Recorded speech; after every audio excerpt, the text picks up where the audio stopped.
మంచి మిరాకిల్ చూపిస్తున్నాను చూడండి. నాకైతే చాలా చాలా హ్యాపీగా ఉంది. ఎందుకంటే ఇగో ధనియాలు వేసి అప్పుడు వర్షాలు పడుతున్నాయి కదా, ఆ టైంలో మేము ధనియాలు వేసామన్నమాట. అయితే మంచిగా కొత్తిమీర వచ్చింది.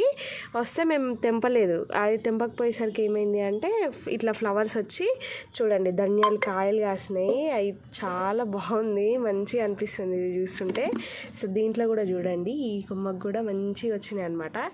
ఇక్కడ చెట్లన్నీ మంచిగా ఇది గులాబీ చెట్టు ఊరికే అట్లా కొమ్మ పెట్టినాము, మంచిగా చూడండి ఎగురొచ్చింది. ఇది కూడా కొమ్మ పెడితే ఎగురొచ్చింది. ఇక్కడ చూడండి ఫ్రెండ్స్, ఇదైతే అల్లం అన్నమాట.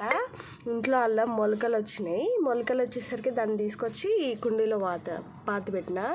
చూడండి మంచిగా 2 చెట్లు అయితే వచ్చినాయి, అల్లం చెట్లు. అది పెద్దగా అయిన తర్వాత చూడాలి ఎట్లుంటుందో, మీకు కూడా చూపిస్తాను. ఓకేనా?